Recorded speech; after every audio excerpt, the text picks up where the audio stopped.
오늘 우리가 읽은 이 본문 말씀을 가지고 희망의 거친들, 희망의 거친들이란 제목을 가지고 함께 말씀을 나누고 은혜 받기를 원합니다. 호세아 2장 14절 15절은 굉장히 큰 반전을 기록하고 있는 본문의 말씀입니다. 왜냐하면 호세아 2장 전반부 1장에서 13절까지의 말씀을 살펴보면 굉장히 혹독한 하나님의 심판의 말씀이 선언되어 있기 때문에 그렇습니다.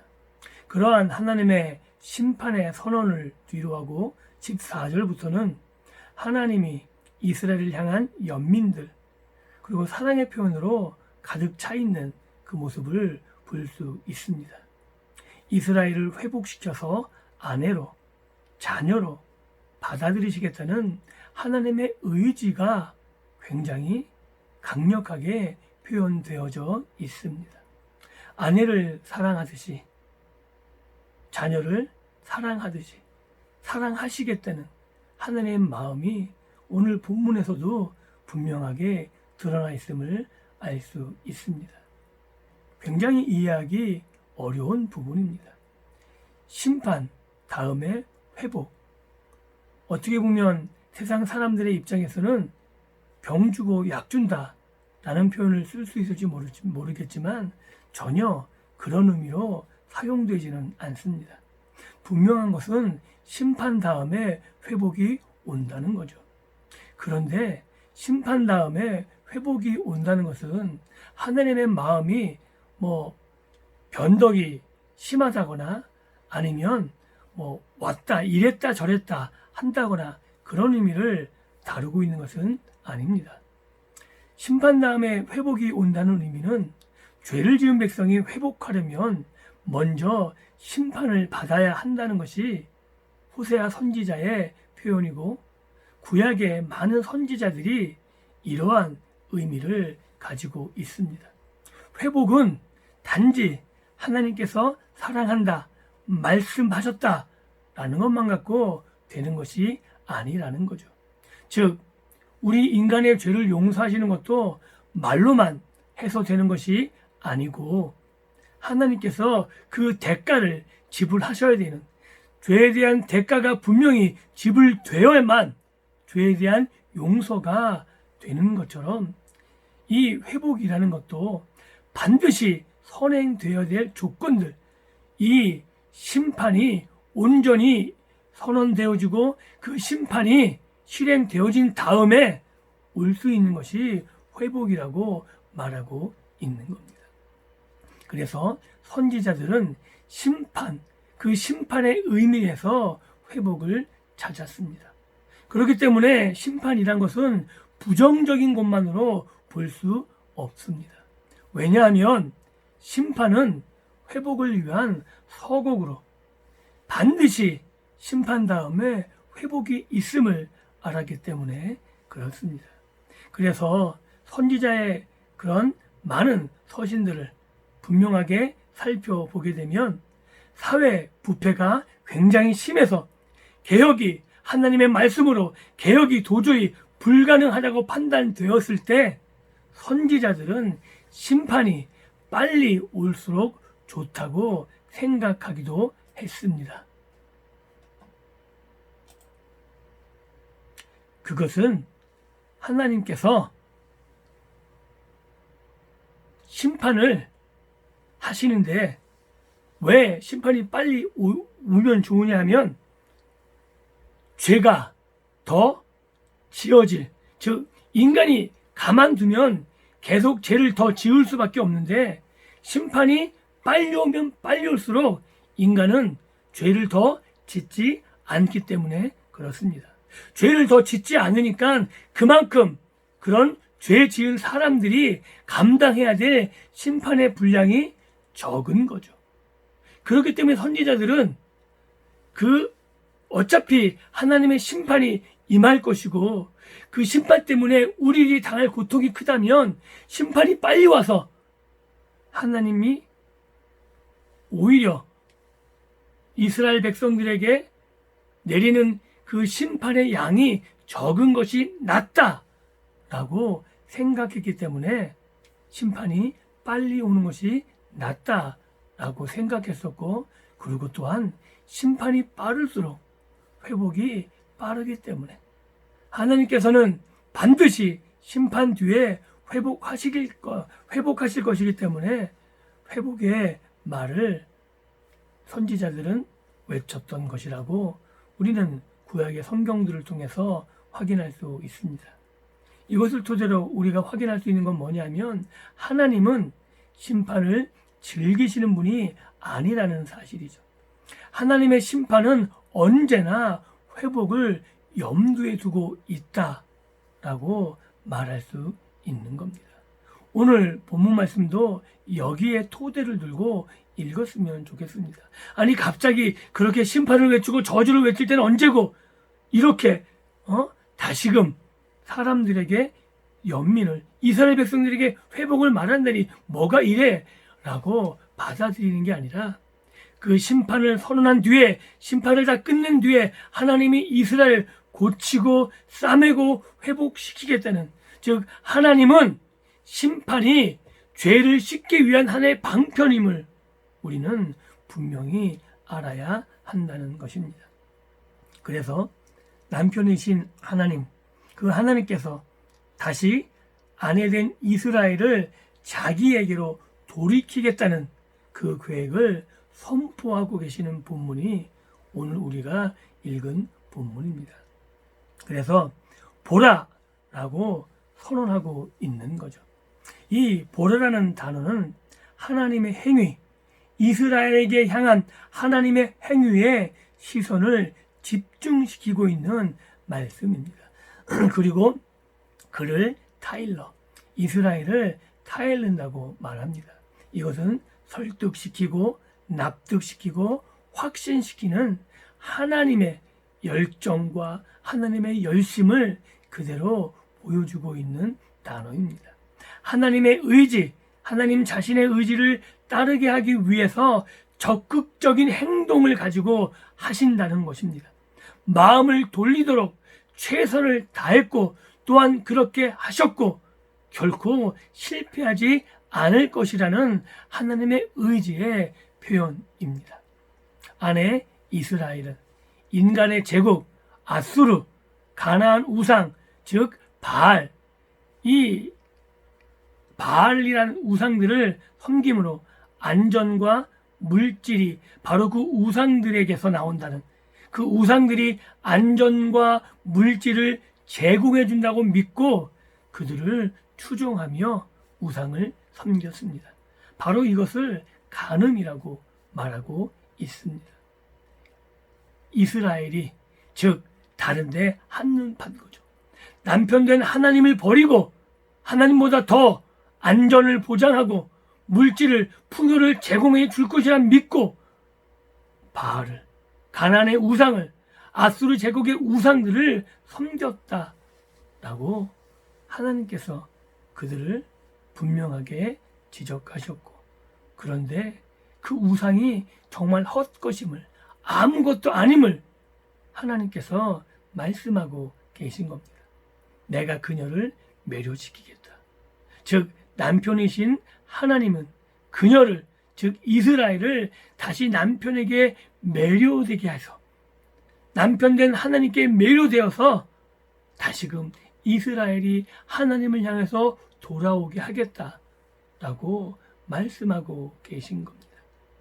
그래서 그 현장, 이스라엘이 마음을 돌이키는 그 현장을 어디에서 할 것이냐고 말하고 계시냐면, 거친 들에서, 즉 광야에서 그 일을 내가 이룰 것이다 라고 분명하게 말하고 있는 겁니다. 그래서 12절에 언급된 이 거친들, 이 거친들은 어떻게 보면 황폐해져서 광야가 되어져 버린 이스라엘 땅을 연상시킨다고 말할 수 있을 겁니다. 그런데 이 12절의 광야, 이미 황폐해져 버린 이스라엘, 그 심판의 장소인 광야가 오늘 본문에서는 다시금 회복의 장세로 소개되어져 있는 겁니다. 이스라엘에게 광야는 시련의 장소인 동시에 하나님과 동행했던 은혜의 장소이기도 합니다. 이 광야를 연상시켜서 하나님께서는 그곳에서 다시금 이스라엘과 만날 것이고 이스라엘에게 사랑과 은혜를 베푸시겠다고, 그리고 그 이스라엘이 이제 다시 나 하나님과 동행하는 삶을 살 것이라고 말씀하고 있는 겁니다. 하나님께서는 광야를 다시금 새로운 출발점으로 삼고자 하십니다. 그래서 2장 3절에서 광야는 결혼관계를 파괴한 아내를 남편이 살해하는 장소로 제시하고 있지만, 오늘 14절 본문에서는 남편과 아내의 결혼관계가 회복되는 생명의 장소로 언급되고 있습니다. 바로 이것이 광야인 거죠. 구약에, 즉 하나님께서 이스라엘을 만났던 장소, 바로 그곳에서 다시금 하나님께서 이스라엘을 소송케 하시고 회복케 하신다고 말씀하고 있는 겁니다. 그래서 그 광야에서 말로 위로한다 그럽니다. 내가 그녀의 마음에 말할 것이다 라고 말합니다. 이는 마음을 움직이는 진심이 담긴 설득을 포함하고 있는 겁니다. 아내에 대한 남편의 사랑은 분노보다 훨씬 더 강렬하다라고 말할 수 있는 거죠. 이 분노를 뛰어넘는 사랑이 하나님 마음에 가득 차 있다라고 보셔도 틀리지 않을 것입니다. 그래서 오늘 우리는 바로 이 부분을 바르게 알 수 있어야 합니다. 왜냐하면 오늘 하나님께서 우리들을 향한 마음도 다르지 않을 것이기 때문에 그렇습니다. 더 중요한 건 오늘 우리 시대에는 구약처럼 하나님의 신이 잠깐 임하시는 것이 아니라 성령님이 내주하신다는 사실을 분명히 기억해야 합니다. 구약 시대에는 법을 주시고 지키기를 원하셨지만 신약, 오늘 우리들의 시대에는 그 법을 마음에 새겨주셨다라고 말합니다. 그래서 하나님의 마음이 오늘 우리 시대에는 훨씬 더 강렬하게 표현되어져 있는 거죠. 그 아들 예수까지 허락하셔서 우리를 절대 포기하지 않으신다는 그 하나님의 집념이 분명하게 드러나 있음을 우리는 알 수 있어야 됩니다. 그럼에도 불구하고 우리가 놓쳐서 안 되는 것은 우리가 하나님을 자녀로 섬기고, 우리가 하나님께 자녀로 부름받았고 우리가 하나님의 사랑을 받는 대상이지만 하나님께서는 우리의 죄악도 간과하지 않으신다는 거죠. 예수님이 우리의 죄를 피로 다 덮으셨지만 그럼에도 불구하고 우리의 죄는 말로만 없어지는 게 아니라 그 예수님의 고귀한 희생이 우리의 죄를 용서하는 근거가 되는 거죠. 그렇기 때문에 우리가 막 살아도 된다라고 이야기하는 것이 아닙니다.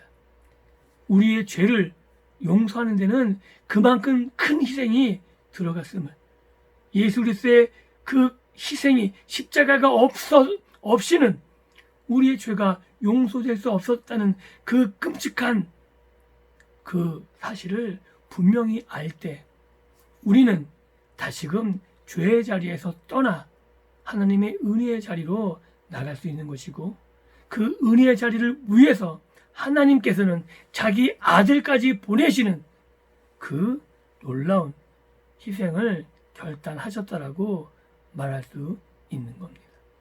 이 사실을 통해서 구약의 호세아를 통해 말했던 하나님이 이스라엘을 남편으로서 절대 포기하지 않으셨던 그 마음을 오늘 우리들도 동일하게 보고 경험하고 느낄 수 있어야 되는 겁니다.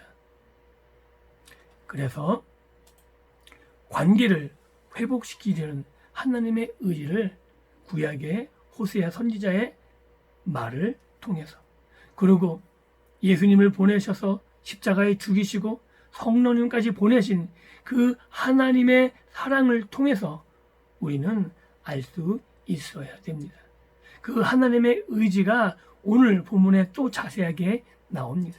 그게 뭐냐면 15절에 악을 골짜기죠. 악을 골짜기로 소망의 문을 삼겠다 그럽니다. 이 악을 골짜기가 어떤 골짜기냐면 의미상으로는 고통의 골짜기입니다. 그런데 구약의 아간, 여호수아서에서 아간이 처형된 장소가 악을 골짜기입니다. 하나님의 말씀에 불순종해서 돌로 쳐서 죽임을 당했던 아간, 그 아간이 죽임을 당했던 골짜기가 악을 골짜기죠.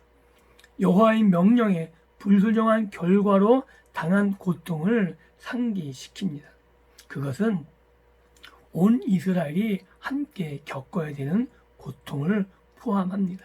이스라엘이 전투에서 실패했고요. 자기가 사랑하는 가족을 다 돌을 들어서 쳐서 죽여야 됐던 아픔, 단지 아간이 돌에 맞아 고통 속에 죽었다라는 의미가 아니고 이스라엘의 전쟁의 패배와 자기 자식을, 자기의 형제, 자기의 함께했던 자기의 동료를 다 돌로 쳐서 죽여야 했던 이스라엘의 아픔과 고통을 상기시키는 장소가 악을 골짜기입니다. 그런데 그 장소를 소망의 문으로 바꾸시겠다고 말씀하고 계십니다. 즉 소망, 기대와 더불어 줄, 끈이라는 뜻도 가지며 그것은 뭐냐면 하나님께서는 단지 소망만이 아니라 이스라엘이 포기할 수 없는 줄을 주시겠다는 거죠. 이 소망이라는 단어가 줄과 끈이라는 뜻도 가지고 있기 때문에 그런 거예요. 왜 이런 의미를 갖게 됐냐면 여기서 말한 줄이란 것은 사사기 시대 여리고에서 살았던 기생 라합이 그 정탐꾼을 살리고 내려줬던 줄, 표시, 바로 여기에 사용된 단어가 이 소망에 사용된 단어하고 동일합니다. 그녀가 소망을 품고 창에 붉은 줄을 매달아서 그녀와 그녀의 가족들이 목숨을 건졌었죠. 바로 여기에서 소망이 표출되고 있는 겁니다. 이 악을 골짜기가 그렇게 소망을 대변하는 곳으로 바꿀 정도로 하나님은 그 열심과 그 의지를 가지고 반드시 이루어 내시겠다고 말하고 있는 겁니다. 고통을 주었던 장소에서 새로운 소망이 실현될 것이다 라고 말씀하고 있는 겁니다. 그러고 나서 거기에 응대하기를 그녀가 거기서 대답할 것이다. 혼인맹세와 관련이 있는 거죠. 이스라엘은 하나님과 새로운 언약을 맺게 될 것이다 라고 말씀하고 있는 겁니다. 이것이 하나님 아버지의 마음입니다. 하나님은 이스라엘에게 찾아오셔서 말씀하시고 기대하고 계신 것이죠. 내가 사랑을 베풀었으니 마땅히 그 사랑의 반응을 기대하고 계신 겁니다. 하나님은 짝사랑하기를 원하는 것이 아니라 이스라엘이 하나님의 사랑에 반응해서 하나님 사랑합니다 라는 그 사랑의 고백을 듣기를 원하시고 오늘 우리들에게도 동일한 그런 사랑의 고백을 듣기를 원하고 계심을 오늘 말씀을 통해서 분명히 알 수 있어야 되는 겁니다.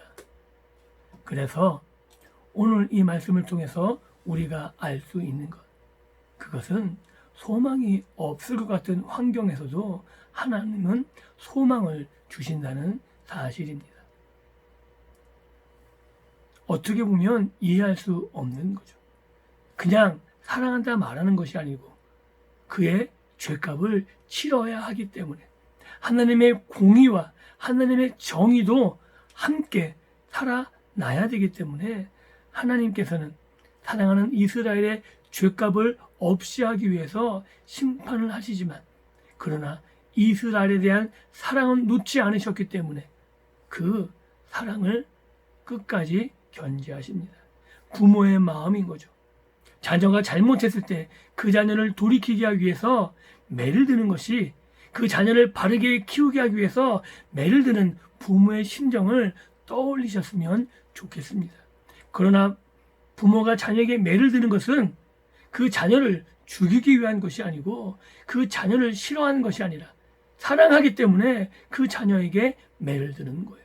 그 자녀가 돌이켜야 되기 때문에, 그 자녀가 깨달아야 되기 때문에 매를 드는 거예요. 그러나 그 매를 드는 부모의 마음은 훨씬 더 아픈 거죠. 그래서 예전에 우리의 부모님들은 자녀들의 종아리, 회초리로 종아리를 때린 다음에 회초리를 꺾어버리는 부모님도 종종 계셨습니다. 왜냐하면 이 자녀가 잘못해서 매를 들지만 마음이 아픈 거예요. 그리고 그 자녀를 상처나게 했던, 자녀의 종아리에서 피가 나게 했던 회초리가 보기 싫은 거죠. 그래서 회초리를 꺾어버리는, 이것이 구약의 역사에 그대로 있는 거예요.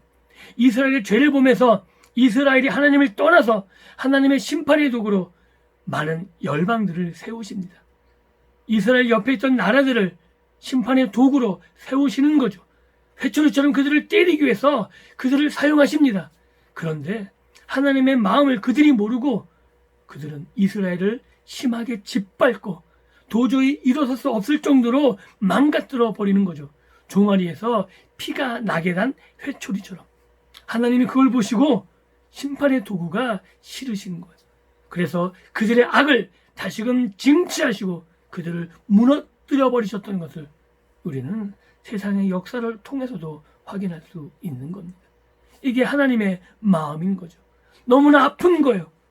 그런데 바로 하나님께서는 심판을 통해서 회복을 준비하고 계셨기에, 소망이 없을 것 같은 환경에서도 하나님은 소망을 준비하고 계심을 우리는 분명히 알아야 하는 겁니다. 그래서 하나님은 오늘 우리가 하나님의 사랑에 반응하기를 원합니다. 우리가 죄를 지으면 하나님 우리를 징계하십니다. 부모가 자녀를 징계함처럼 우리가 사생자가 아니라, 남이 아니라 하나님의 사랑하는 자녀이기 때문에 우리를 징계하십니다. 그런데 그 징계는 오히려 하나님의 사랑의 표현이기 때문에 하나님의 사랑에 반응하기를 원하고 있는 겁니다. 그래서 하나님께 불순종한 삶의 현장, 그곳에는 고통이 있을 겁니다. 그런데 그 현장에 하나님이 찾아오십니다. 외면하지 않으실 것입니다. 야곱이 씨름했던 현장에 하나님이 직접 찾아오셔서 하셨던 그 씨름을 기억하십시오. 하나님께서는 우리와 새로운 관계를 맺기 위해서 늘 찾아오실 것이고, 하나님께서 주도적으로 우리에게 새로운 관계를 열어 놓으실 것입니다.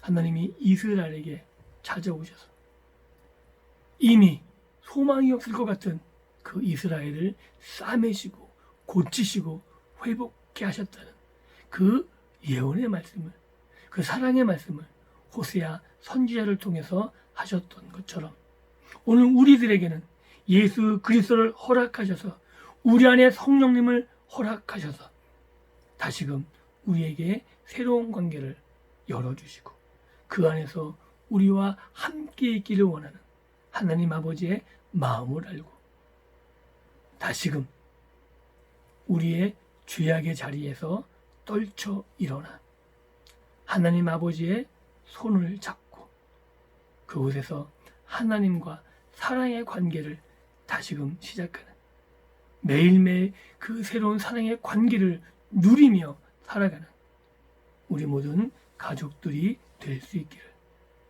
주님의 이름으로 축원합니다. 기도합니다.